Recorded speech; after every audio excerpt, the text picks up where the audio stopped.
What's up, team? Welcome back to the channel. So I just want to do a quick preview on last week's event. So I played my first AlpsTour tournament since the whole coronavirus thing's happened. So this was actually our third tournament of the year. So we did play two tournaments in February in Egypt, and now this is obviously our number three, so the third event. We played in Austria, over by Graz, which is just south of Vienna, so on the other side. And I just wanted to, just tell you guys what happened. There was obviously a lot of different things going on with coronavirus and a lot of rules and regulations that we had to obviously pass just to be there. So the field was a full field.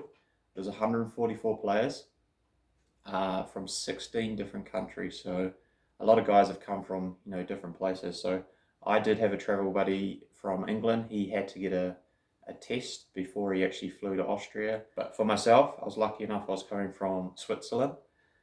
I did go in a car there. I just wanted to do my best to stay out of airports. There was a little bit of part of me that felt a little bit guilty, as in, what's going on, me being able to sort of travel across, through Germany into Austria to play a golf tournament. I did feel a little bit guilty, so I jumped in a car with two lads, got there, and I actually caught the train home. So the train, it was a nice way to get home. It took a long time, but it was very quiet. It was an overnight train, but we got home. Anyway, the whole week went pretty well. Like I said, there was lots of regulations. As players, we weren't allowed to fist pump or handshake to meet anybody or high five or nothing. There was hand sanitizer on every tee block. We were to sanitize our hands every time we touched a flagstick or a rake. We weren't allowed to touch each other's sort of trolleys or clubs or anything. And every day we went to the golf course, we had to get our temperature tested. So if we were obviously under the magic number, we were fine to play. But if we weren't, we had to go back to our hotels or wherever we came from and sort of bunk down. So, but nothing like that happened. I heard of no cases, nobody getting sent home. So everybody was doing their best. We wore masks every time we went into the clubhouse and into the tournament office. So yeah, I just want to say a massive thanks to AlpsTour, all the staff, and everybody in Austria, the Austrian Golf Federation, and everybody that organised the tournament for putting it on for us. I know how hard it is to run a golf tournament, let alone under those circumstances. So thank you very much to everybody that was involved. As a player, like I always say, we have the easy part. We just turn up, play golf, go home. I definitely know that those tournaments, they've been organised a year in advance, most of them. So big thanks for everybody that was involved, and just to let us guys do our job, do what we love, play golf for a living, compete. So yeah, big thanks. So the event itself was a 3-round tournament, so it was over 54 holes. Unfortunately, the weather over in Austria in the Swiss Alps, it's here as well, everywhere pretty much in the Swiss Alps, you get a lot of thunderstorms. So the temperatures were very, very high, but we had a lot of thunderstorms, so we had a lot of delays. But at the same time, it was the same for every player. So, we had delays on the practice days.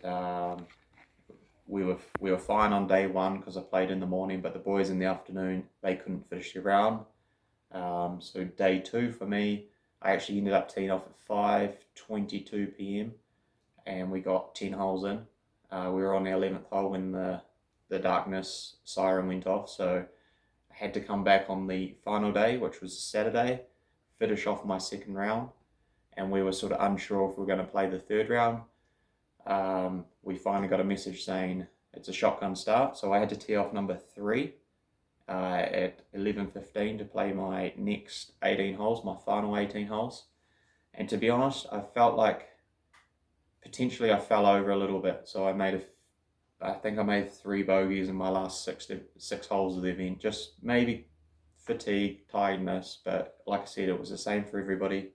But I actually played with the guy that ended up winning the tournament. So it's always nice to see somebody in your group win because you get to see firsthand, up close, how it's actually done. Um, and to be honest with you guys, he shot 6 under on the last day, and he didn't play amazing. He didn't play any wild shots. He just plotted his way along. He just par birdie, and then at the end he made 3 birdies in the last 5 holes of the tournament to win the tournament by 1 shot. So it was very good to watch. So yeah, my game itself. So the first 2 rounds I played pretty solid. I made 2 bogeys in my first 2 rounds of the tournament, so in 36 holes. Um, I shot 7 under the first day, and I shot 3 under in the second round, which did take 2 days. But so I was sitting at 10 under, and then unfortunately the last day, I shot 1 over par. So I lost. I think I lost about 16 spots on the last day because it was very, very bunched. The cut was 5 under par, so it was top 40 in ties on our tour. So the cut was 5 under par. So from 5 under to, I think what was leading was 14 under. There was 40 plus guys there, so very, very bunched. Shot 1 over, lost a few spots, but it was good to be in the mix, and yeah, it was just great to be back out there. So yeah, in the future, I want to take you guys along to some tournaments and give you a little bit of like filming from the tournaments, maybe practice rounds, maybe first round, final round, maybe rounds of the leaders, whatever it's going to be. It's just this tournament was pretty difficult. Obviously, it's the first one back. Nobody really knew what was going on.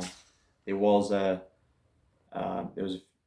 few regulations in place, but one was you were not allowed a caddy. So there are a few guys on my tour that do have full-time caddies, and then there are a few guys, from Austria, from their, it's their home track. Of course, they're going to have caddies. They weren't allowed, so that was also a little bit different. I had made the cut. My travel buddy missed. He would have caddied for me if the regulations weren't there, but unfortunately, we couldn't do it. So hopefully everything's going to ease up in the future. I'm going to be able to bring you some more action. So yeah, make sure you stay tuned for that. Let me know in the comments down below what you guys want to see from the tournaments. Maybe you just want to see the venues, the AlpsTour staff, the officers, or the driving ranges, or whatever it is. Maybe our accommodation. I'll show you our accommodation. Most of you guys will, most of you guys out there probably think we stay in nice fancy hotels and get cooked meals for us, but it's actually the opposite. So I'm going to take you on travel days, show you what it's like traveling, give you a little bit more experience in traveling through different countries. So like on the way back on the train, I actually had to travel through Germany just to get to Switzerland. So, the German police asking for your passports, and then you get to the Swiss border, and then the Swiss police are asking for your passport and where you're coming from, what you're doing. So it's all experience, all learning experience. Travel days are very interesting, but you have to enjoy them.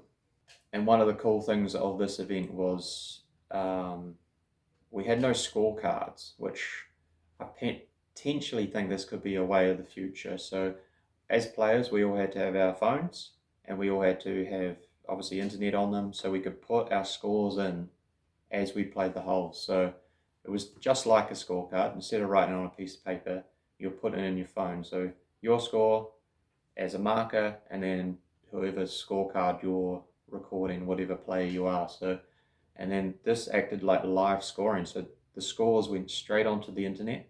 So didn't matter where you were in the world, you could see us live scoring, what hole we're on, how we're going. I personally think it was a way of the future. I absolutely loved it, and I do know a lot of the guys around loved it. I mean, you could just click over, check the leaderboard, click back to your scorecard. It was fantastic. So in the future, for our next few tournaments, it's AlpsTourGolf.com, and you'll be able to see live scoring and click on the tournaments and see how we're all going and follow us live scoring. But yeah, my game itself, off the tee, I hit it very, very well. I kept it in play pretty much everywhere. My pitching from sort of 30 meters to 70 was pretty good, pretty bang on. And then my pitching sort of from 70 meters to 120 was a little bit average. Um, Two reasons.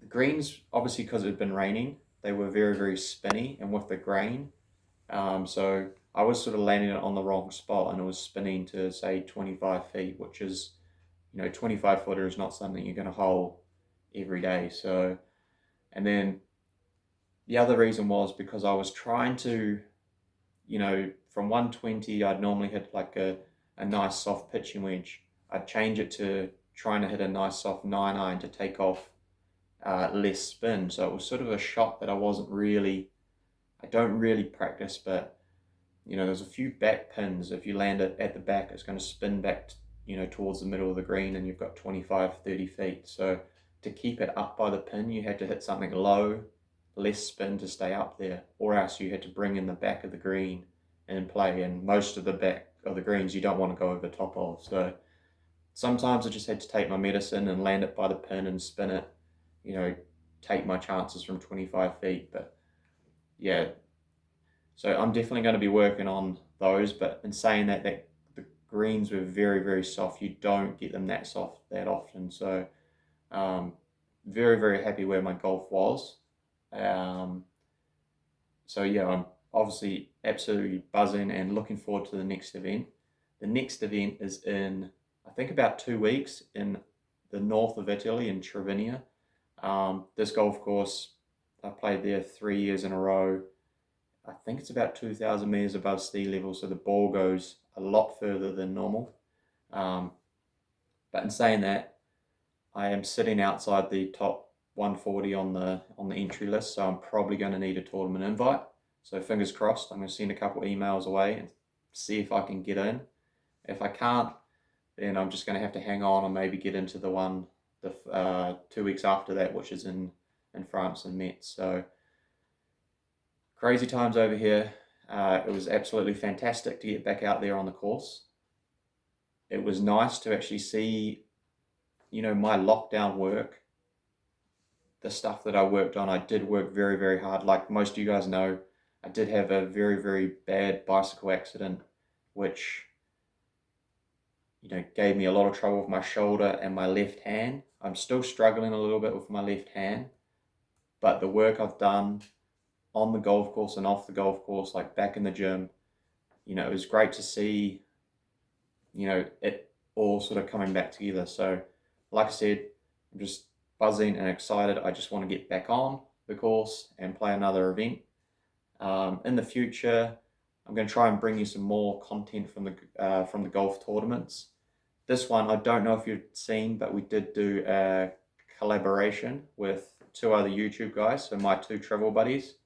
Formula Golf, Blair he's from America, and Mark's More Golf, Mark is from the UK. So if you haven't seen the collaboration, so the first part's on Formula Golf, the second part's on Mark's More Golf, and the third part's on my channel, so Jonesy Golf. So if you haven't seen that, that was pretty good fun to record. We had a little bit of a match, and there's a giveaway. There's a box of balls, box Pro Vs if you want to win. So jump over, check that out. And until next time, guys, enjoy your golf, and I'll see you soon. Cheers.